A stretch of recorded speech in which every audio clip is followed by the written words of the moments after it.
Hey everybody, Matt here with Field Contact. Thank you for tuning in to the channel.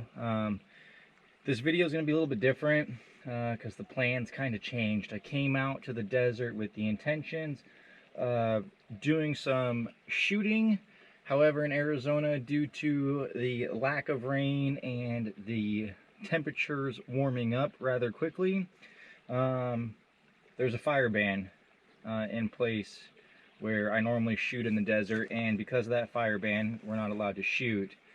And because I am the only person out here on this beautiful day, if a ranger or a deputy or a BLM person, they come out here, like, it'd be very easy to know who's shooting. And quite frankly, I can't afford the up to $5,000 citation or ticket, right? Or having my stuff confiscated. So I'm gonna do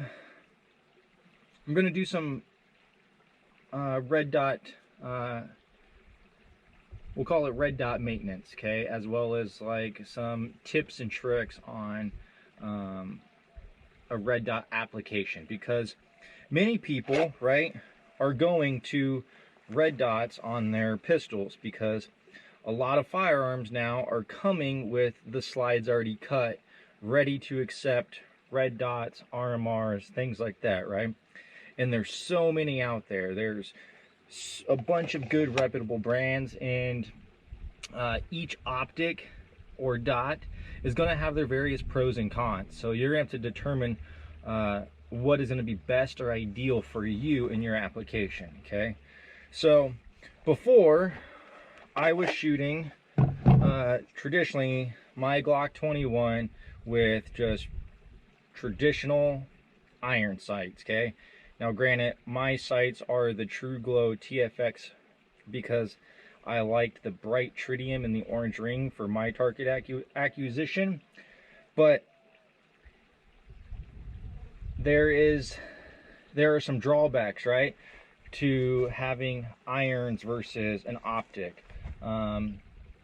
As we get older, our eyes don't get better, so we need some things to aid us, right? Now, for those of you that are going out and buying dots, great, I'm all about it. However, don't go out and buy a red dot and think that's the end all be all and now you're going to become this excellent shooter. When I went through my red dot school and training, it actually showed my deficiencies easier, okay? So it showed some areas that I struggled with, and what a lot of people struggle with when they go from traditional iron sights to a optic mounted weapon is we tend to chase the dot, or we tend to not be able to locate the dot very quickly, okay? So we'll talk about that, and then we'll talk about like battery use, because unless you're running like a Holosun with the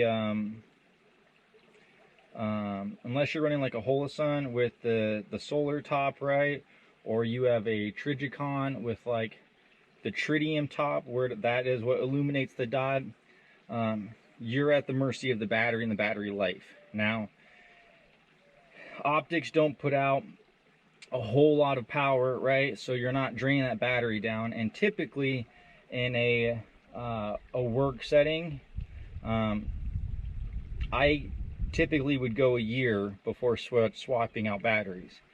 Now that doesn't mean you shouldn't have them available, okay? But that brings some pros and cons into it, right?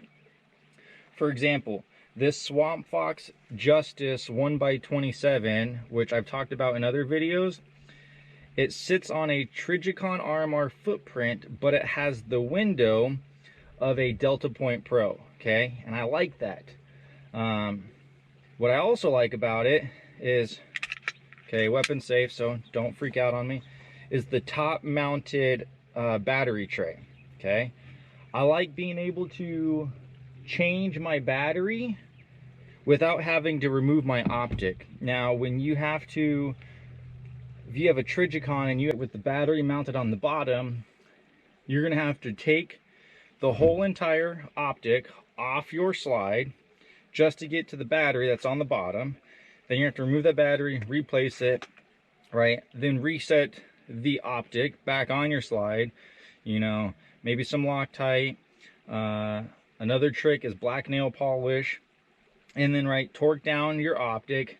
And then you're going to have to go out to a range and re-zero or confirm zero, because you've taken your optic and you manipulated off the firearm, okay? That is kind of cumbersome, and that could be a con, right, for a lot of people. So optics that are the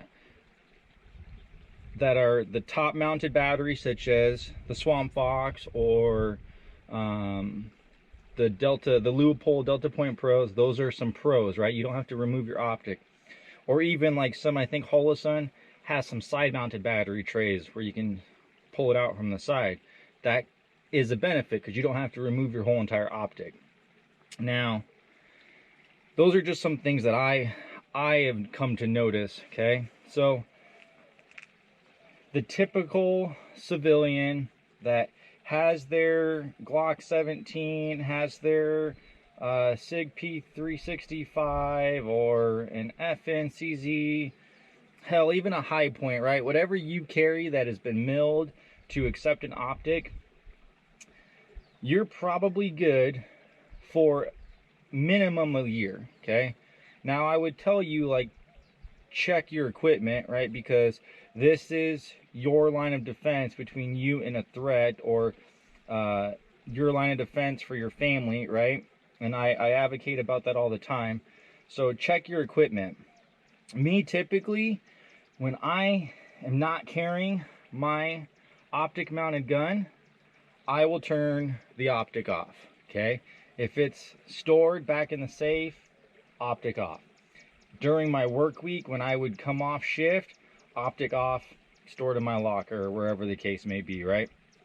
So if you have a wake and shake, or the tritium where it just comes up to the ambient light, or whatever the case may be, like, those are good benefits, because if you're asleep and somebody breaks in your house and you're going to defend your family and address said person, right, you don't want to be messing around with turning the optic back on. But the caveat to that is you turning your optic off extends that battery life, so you don't have to change it out so frequently.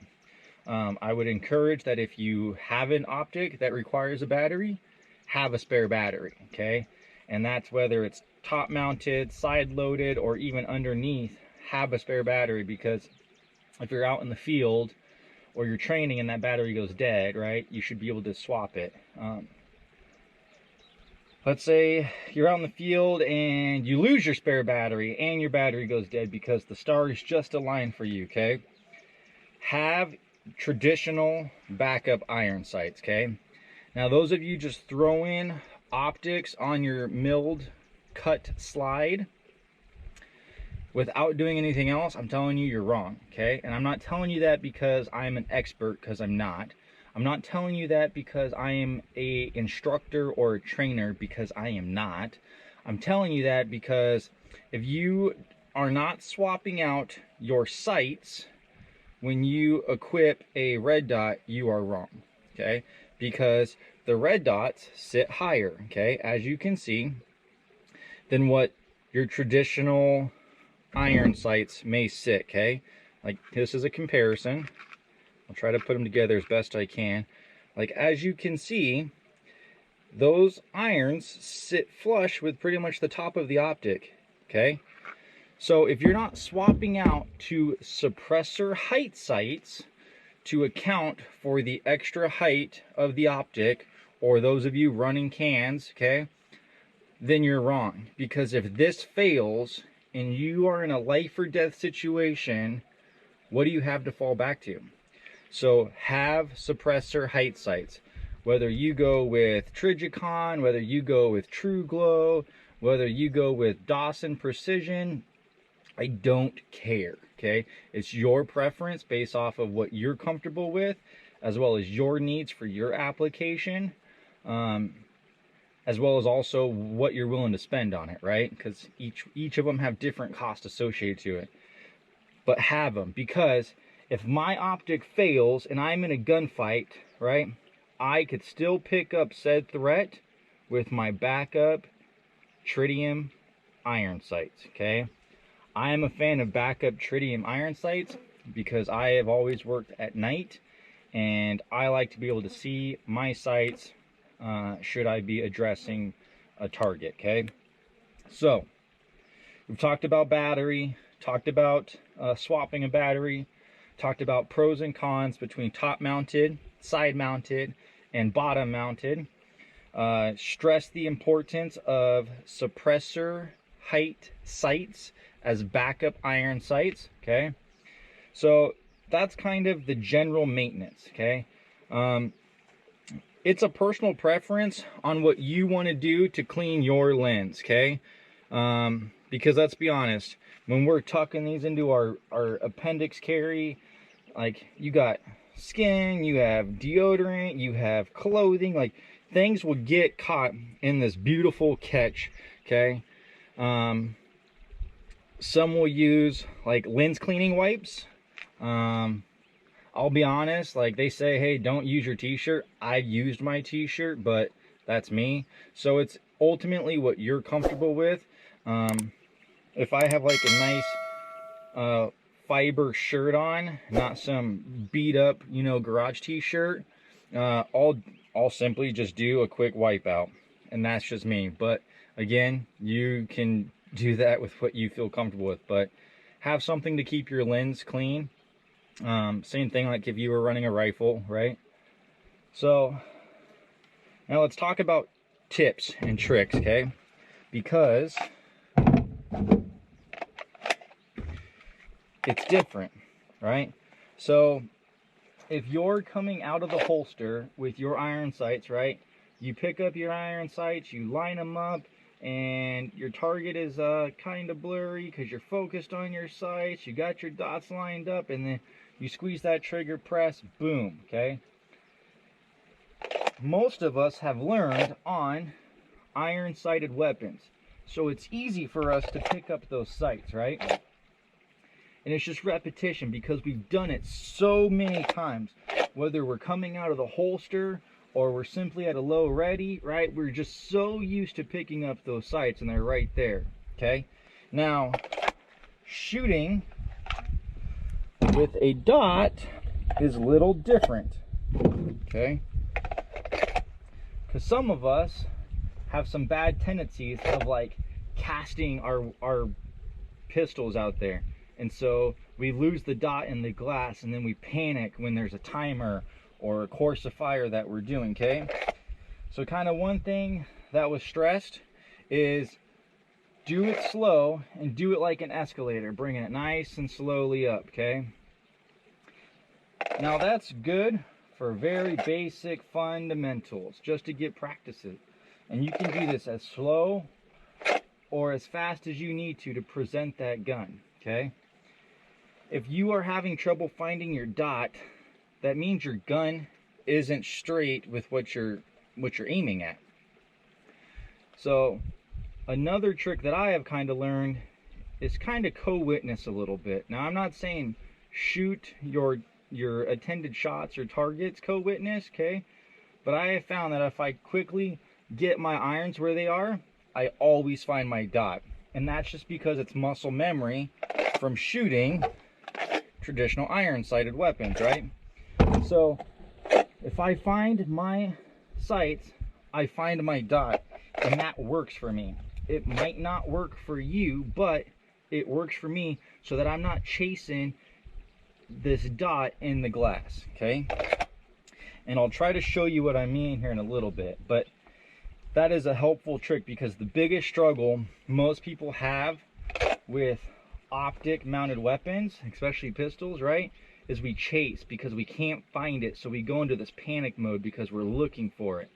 And high stress situation in a life or death scenario, okay, that is crucial.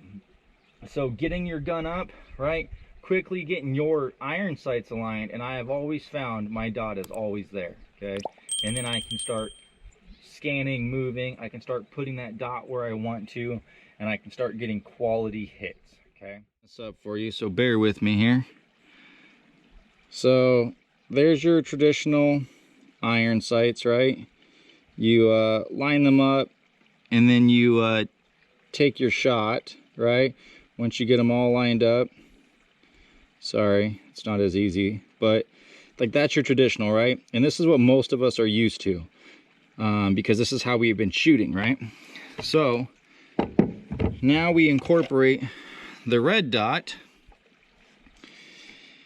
and just as difficult as the other one was, like you can see now we're chasing that dot, okay? But if you kind of line up your irons, like I said, you should be able to see the dot there. And that's just kind of a trick that I've always used to get my sights lined up efficiently and effectively. So I hope you can see that in the video. I'm sorry if it's not that good. I tried, but there you go. Again, thank you for watching. Get out and train in some form or fashion, whether it's dry fires or just enjoying the beauty, right? So be kind one another, be safe.